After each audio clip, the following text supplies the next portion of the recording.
ಗಡಿಬೇಲಿ ಅಳವಡಿಕೆಗೆ ಬಾಂಗ್ಲಾದೇಶ ಕಿರಿಕ್, ತಂತಿಬೇಲಿ ಕಿತ್ತೆಸೆದು ಕಿತಾಪತಿ. ಬಾಂಗ್ಲಾದೇಶ ಉದ್ಧಟತನಕ್ಕೆ ಅಮಿತ್ ಶಾ ಟಕ್ಕರ್. ಗಡಿಗೆ ತೆರಳಿದ್ದಾರೆ 60,000 ಯೋಧರು. ಕಳೆದ ವಾರ ಬಾಂಗ್ಲಾದೇಶದ ಗಡಿಯಲ್ಲಿ ಭಾರತ ಅಳವಡಿಸುತ್ತಿದ್ದ ಅತ್ಯಾಧುನಿಕ ಸ್ಮಾರ್ಟ್ ತಂತಿಬೇಲಿಯನ್ನು ಅಲ್ಲಿನ ಕೆಲವು ಕಿಡಿಗೇಡಿಗಳು ಕಿತ್ತೆಸೆದಿದ್ದಾರೆ.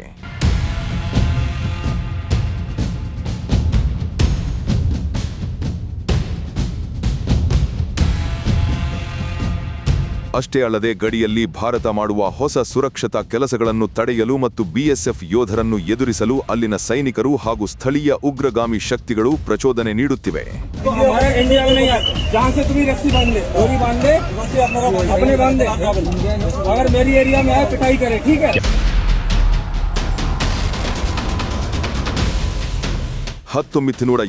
ರಲ್ಲಿ ಭಾರತದ ವೀರ ಸೈನಿಕರು ತಮ್ಮ ಪ್ರಾಣದ ಹಂಗು ತೊರೆದು ಬಾಂಗ್ಲಾದೇಶಕ್ಕೆ ಪಾಕಿಸ್ತಾನದ ದೌರ್ಜನ್ಯದಿಂದ ಸ್ವಾತಂತ್ರ್ಯ ಕೊಡಿಸಿದ್ದರು. ಆದರೆ ಇಂದು ಅದೇ ದೇಶ ನಮ್ಮ ಸೈನಿಕರಿಗೆ ಸವಾಲು ಹಾಕುವ ಮಟ್ಟಕ್ಕೆ ಬೆಳೆದಿದೆ. ಆದರೆ ಭಾರತದ ಶಕ್ತಿಯನ್ನು ಕಡೆಗಣಿಸಿದರೆ ಅದಕ್ಕೆ ತಕ್ಕ ಶಾಸ್ತಿ ಕಾದಿದೆ ಎಂಬುದನ್ನು ಅವರು ಮರೆಯಬಾರದು.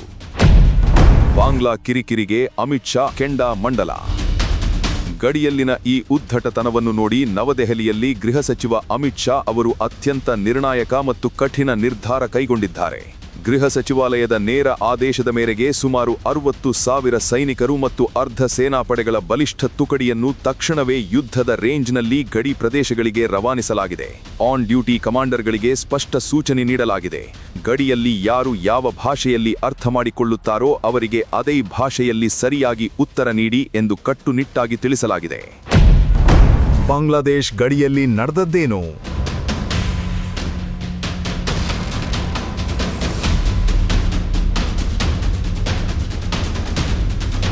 ಭಾರತ ಬಾಂಗ್ಲಾದೇಶ ಗಡಿಯ ಅತ್ಯಂತ ಸೂಕ್ಷ್ಮ ಪ್ರದೇಶದಲ್ಲಿ ಭಾರತ ಸರ್ಕಾರ ಅಕ್ರಮ ನುಸುಳಿಕೆ ಮತ್ತು ಕಳ್ಳ ಸಾಗಾಣಿಕೆಯನ್ನು ತಡೆಯಲು ಕಾಂಕ್ರೀಟ್ ಹಾಗೂ ಕಬ್ಬಿಣದ ಬಲಿಷ್ಠ ತಂತಿಬೇಲಿಯನ್ನು ನಿರ್ಮಿಸುತ್ತಿತ್ತು. ಆದರೆ ಇದರಿಂದ ಕಳ್ಳ ಸಾಗಾಣಿಕರ ದಂಧೆ ಬಂದಾಗುತ್ತದೆ ಎಂಬ ಕಾರಣಕ್ಕೆ ಬಾಂಗ್ಲಾದೇಶದ ಕಡೆಯಿಂದ ಬಂದ ದೊಡ್ಡದೊಂದು ಉದ್ರಿಕ್ತ ಗುಂಪು ಭಾರತದ ಗಡಿಯೊಳಗ ನುಗ್ಗಿ ಹೊಸ ಬೇಲಿಗಳನ್ನು ಕಿತ್ತೆಸೆದು ಸರ್ಕಾರಿ ಆಸ್ತಿಗೆ ಹಾನಿ ಮಾಡಿತು. ಆ ಸಮಯದಲ್ಲಿ ನಮ್ಮ ಬಿಎಸ್ಎಫ್ ಯೋಧರು ಸಂಯಮದಿಂದ ಪರಿಸ್ಥಿತಿ ನಿಭಾಯಿಸಿದರು. ಆದರೆ ನಮ್ಮ ಸಂಯಮವನ್ನು ಅವರು ದೌರ್ಬಲ್ಯ ಎಂದು ಭಾವಿಸಿದ್ದಾರೆ. ಬಾಂಗ್ಲಾದ ಕಿತಾಪತಿ ಹಿಂದೆ ಚೀನಾ, ಪಾಕಿಸ್ತಾನದ ಕೈವಾಡ.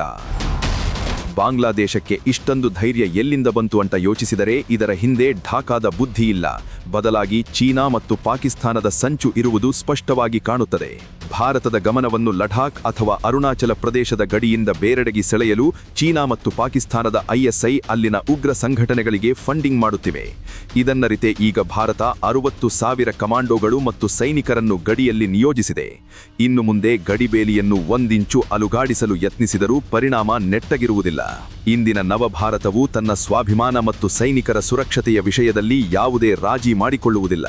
ಕೇವಲ ಕಾಗದದ ಮೇಲೆ ಪ್ರತಿಭಟನೆ ದಾಖಲಿಸುವ ಕಾಲ ಮುಗಿದಿದೆ. ಈಗೇನಿದ್ದರೂ ಡೈರೆಕ್ಟ್ ಆಕ್ಷನ್ ಸಮಯ. ನೀವೇನಂತೀರಿ?